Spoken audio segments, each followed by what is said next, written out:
Bonjour and welcome to another session of French Grammar Basics. Last time I presented you the subject pronouns, the verb être, and the verb avoir. Today I would like to present to you, or to make a brief introduction of the noun and the genders of the noun, as well as the definite article and indefinite article. Just as a parenthesis, these verbs avoir and être are going to be very useful for you when you are going to prepare your self-introduction in the discussion board. Just because these verbs go into constructions that express, age and where you're coming from. When, for instance, when you want to say, I am 31 years old, I'll be saying, j'ai 31 ans. Okay. As well, the numbers they're teaching you here, the numbers from 1 to 69. So, not to say that there might not be, but I doubt it that somebody is, above 69 in this class, in this particular class. Well, and for the verb être, you'll be using it to say either your name or to say that you're married. I am married. I am Bob. I am, etc., etc. French or American. Je m'appelle Diana. Je suis Diana. Either way, you can use one of these expressions, and that's all listed under salutation et présentation. Je suis mariée. Je suis roumaine, je suis française, etc. Okay, so basically in the self-introduction, we just use like three, you could say, or four verbs. Two of them are the auxiliary verb that we've already learned, and the other one is maybe the verb habiter, which is a first group verb. And later on, actually in the next session, I plan to present the verbs, the first group verbs ending in er. Bon. Noun and the noun's genders.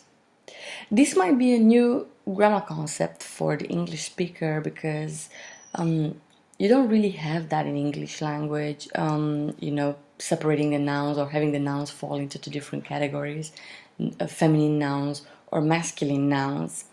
And these nouns can refer to anything. They can refer to people, objects, animals, abstract ideas.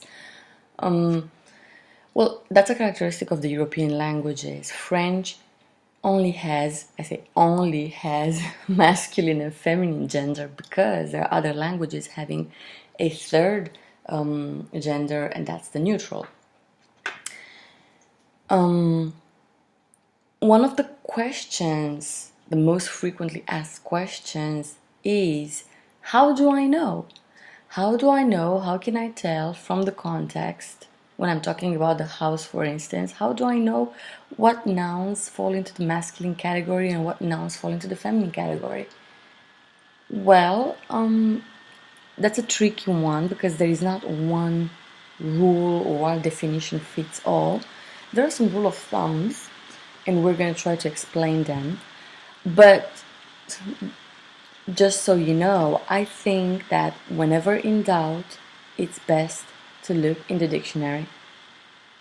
So this is why, at the opening page or on your home page or in your favorites list, have an online dictionary available to use at any time.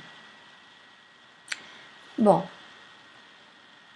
As a general rule, the feminine of the nouns is created from adding a mute e at the masculine form, right? So we take the masculine form, we add that mute e at the end, and we make the feminine. And what's going to happen in quite a lot of the cases is there's going to be a change in the pronunciation of the word, and I'm going to explain you why. Let's see this example that we have here in Français Interactif. Joe Bob est étudiant. Tammy est aussi étudiante. Tammy est aussi étudiante. Étudiant, étudiante. Now what happens, and this goes back to the phonetics of French language. Most words ending in consonant, the consonant, the last one, of course, the last ending consonant, we don't pronounce it, right? When I say étudiant, although the word ends in T, now you don't hear that. Étudiant.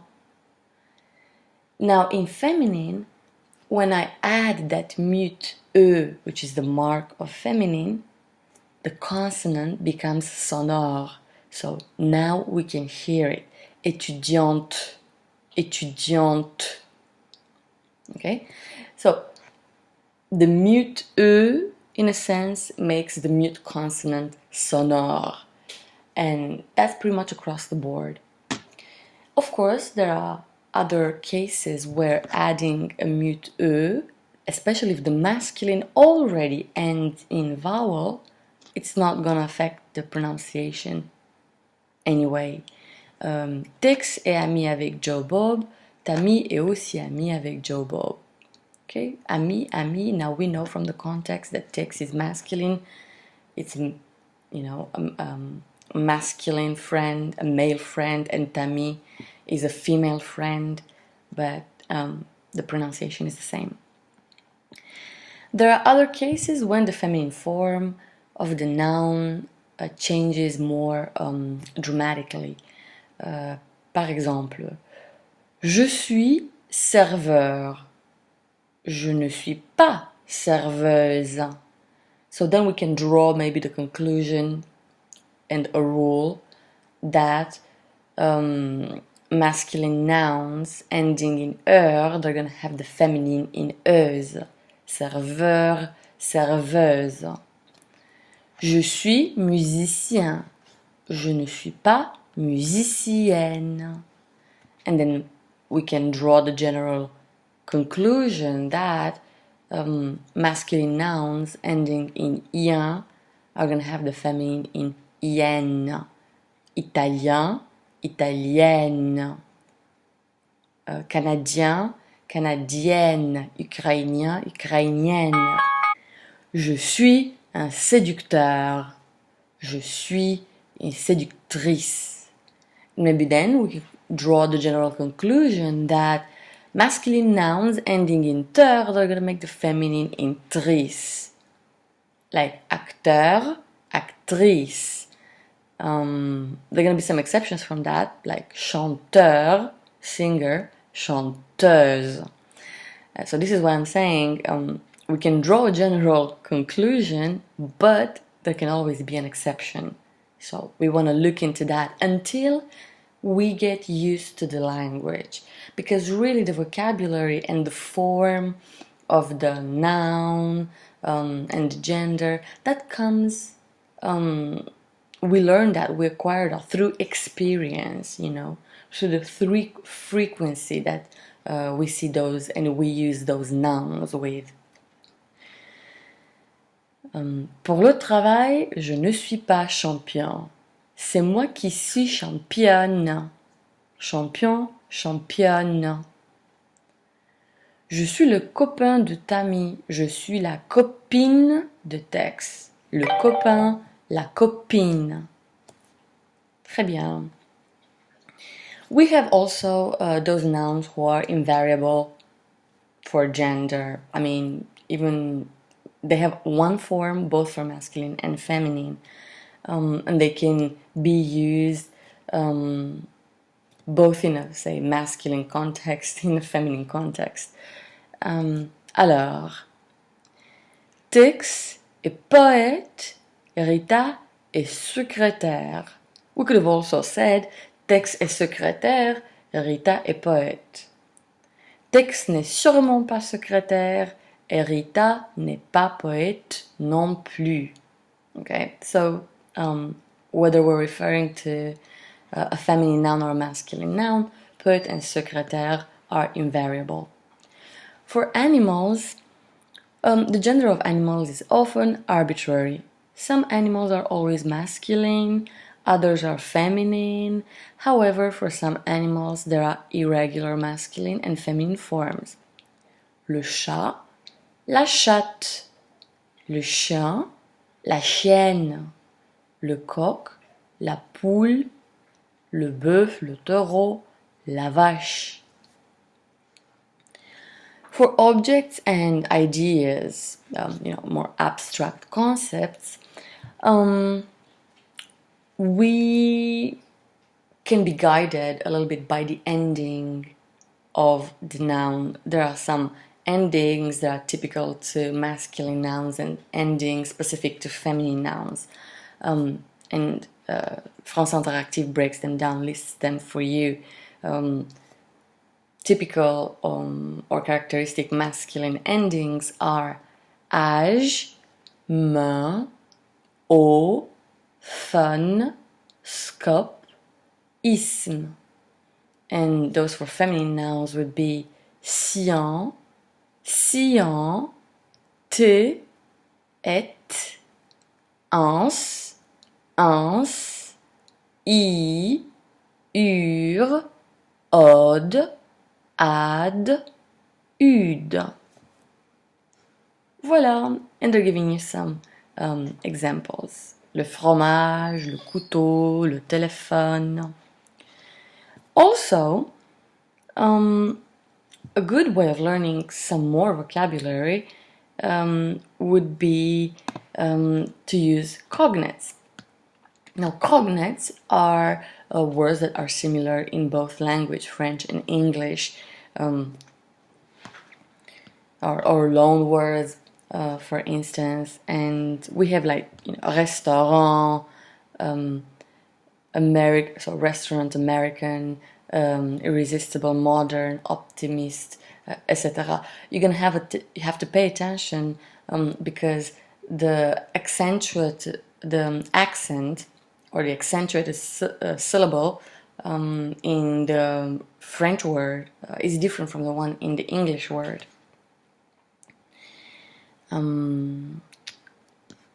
For instance, un restaurant in French, restaurant in English, américain, American, irrésistible, irresistible, moderne, modern, optimiste, optimist, simple, simple.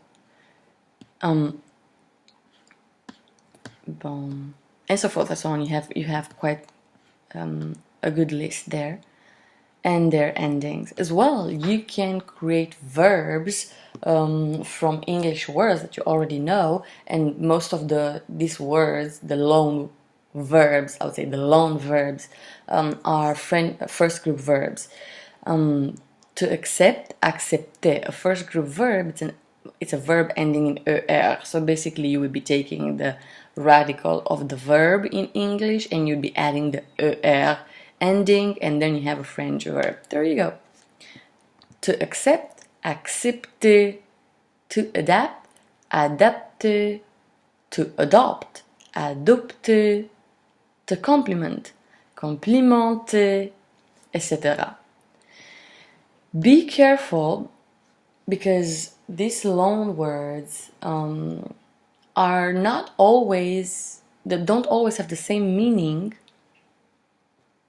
that they did, let's say, in English language. And now that we're using them in French as a cognate, they might have changed the meaning from what they meant in English, and that's how we call faux amis, false friends, right?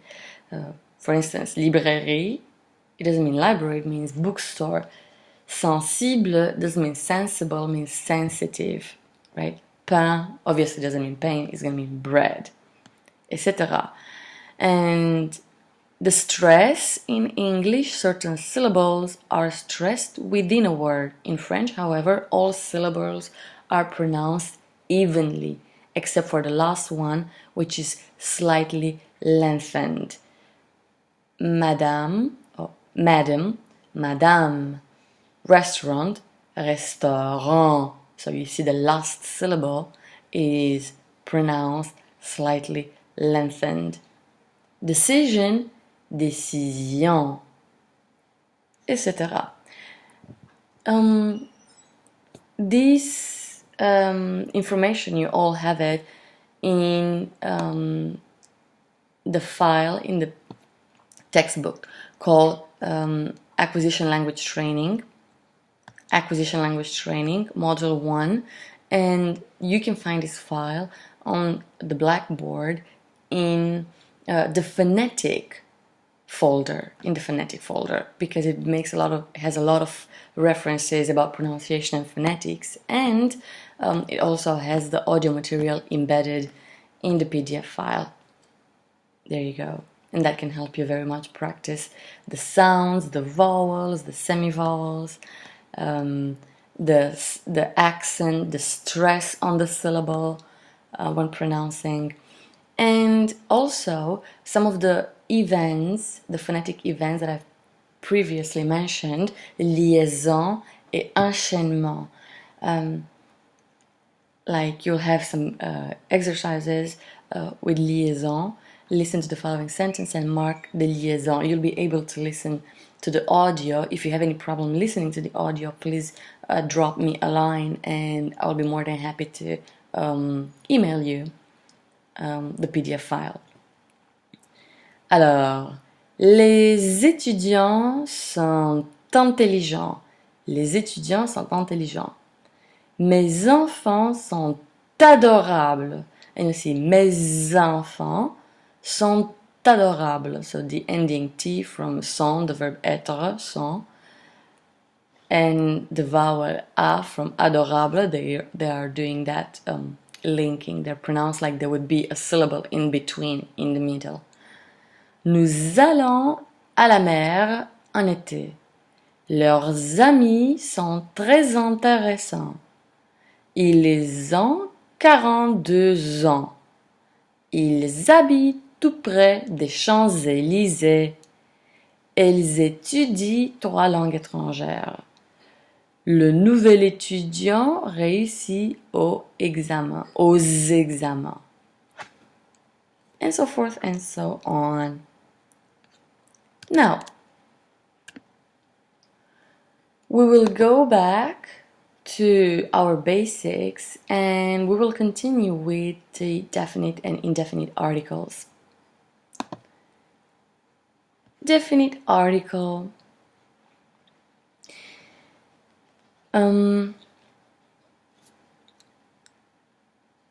Take the time to read some of the explanations that Français Interactif gives you.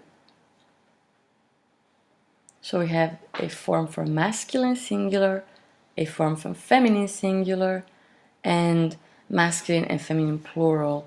They both have the same form.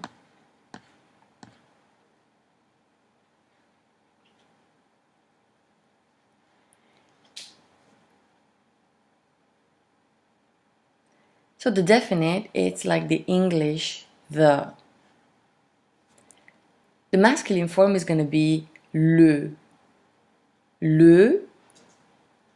or l'apostrophe.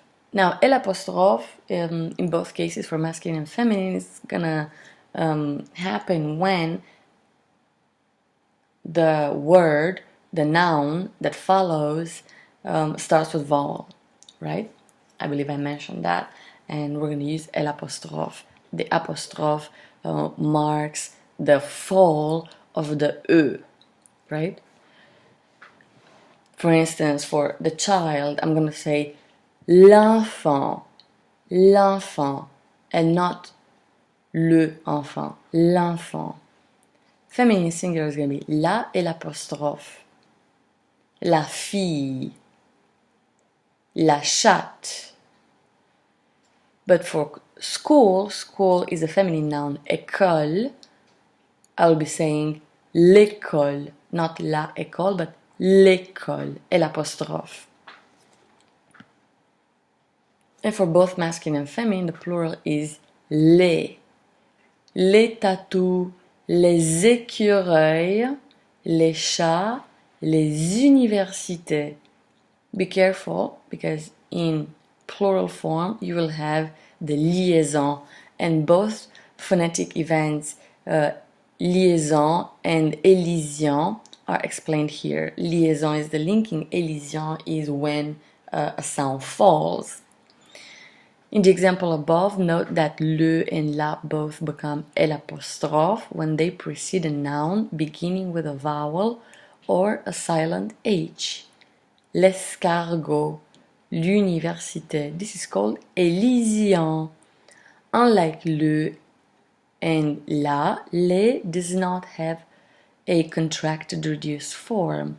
When les is followed by a word starting with a vowel, the normally silent final S of les is pronounced making a Z sound. This additional sound linking two words is called liaison. Liaison. Okay? Les insectes, les animaux, les hommes. However, a no liaison is les tatous, les fourmis. The words that follow are, they start with consonant, not with vowel. So liaison happens only when the previous words end in S and the following word starts with a vowel. Très bien.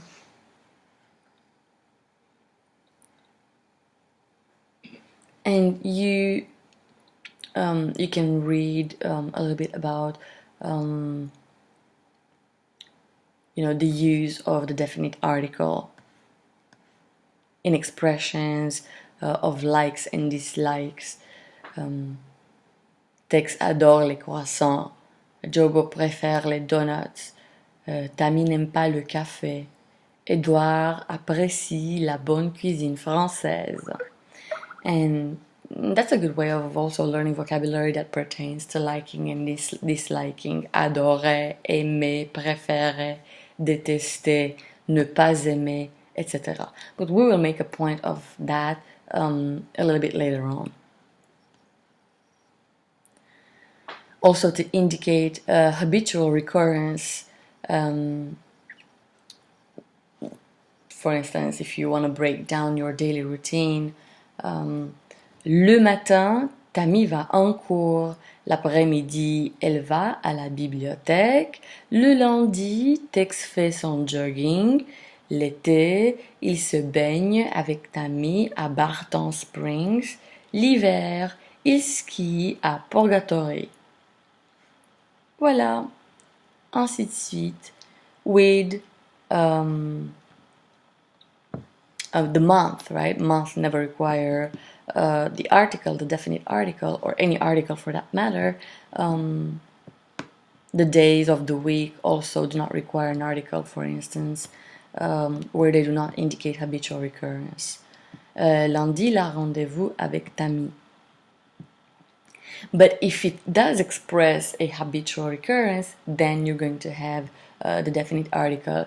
But you can put it in plural, like les lundis, as in always on Mondays, right?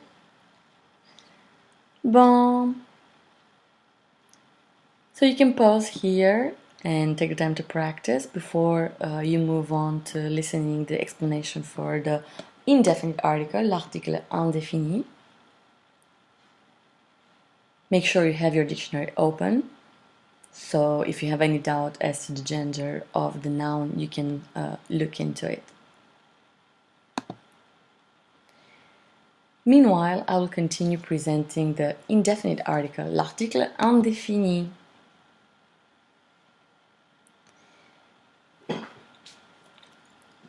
The indefinite article also has a masculine, feminine, and a plural form. Donc, masculine form is un, feminine form une, and the plural is des. Des.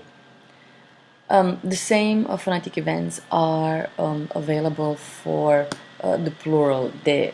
If the noun that follows starts with a vowel, there is going to be liaison, but there is no elision, there is no fall of the sound in the case of the indefinite article. Donc, des écureuils, des universités. You can read about the uses. Please listen to the audio. And let's make a note of the de after the negative. We have not learned negative yet, but that will happen very soon. So then you will understand a little bit more this explanation. In a negative sentence, the definite article un, une, des are replaced by de or des apostrophe if the following noun starts with a vowel, of course. Jobo, tu as un chien? Non, je n'ai pas de chien. Je suis un écureuil. Corey, tu as des amis? Non, je n'ai pas d'amis. Je n'ai pas d'amis. Je suis un cafard. So although the noun is in plural, ami, because it's in negative form, it's going to be je n'ai pas d'amis. Je n'ai pas de, je n'ai pas d'amis. The translation in English would be any. Okay? And I believe in my self-introduction, I was saying je n'ai pas d'enfant. I don't have any children. Je n'ai pas d'enfant, mais ou et j'ai un chien. But I have a dog, right? So I don't have any children, but I have a dog. Bon. And before a plural adjective. Tex et Ami sont deux charmants amoureux. Deux charmants amoureux. We're gonna explain this a little bit more when we will go into presenting the adjectives or the determinants. With adjectives of profession, nationality, and religion. Tex devient professeur, il est américain, il n'est pas catholique. Je n'ai pas de véritables amis. Tout le monde pense que je suis une méchante chatte. Mais non, Betty. Toi et moi, nous sommes deux vieilles amies. Okay, so when the adjective comes in front of the noun, then we're going to put de. De, adjective, noun. Okay? Un adjective, noun. Un petit ami. Deux adjective, noun. Deux petits amis. Etc. etc. Bon.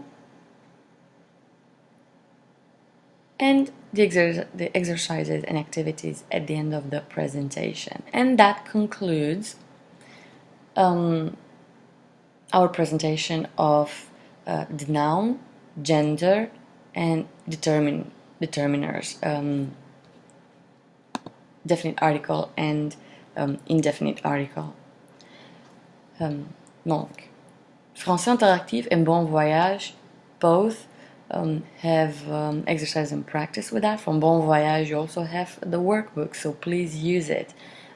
Actually, I encourage you to practice after you've done the entire chapter, the first chapter from Bon Voyage.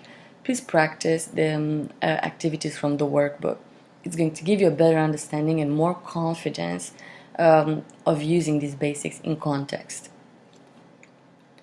Bon, bah merci et à tout à l'heure.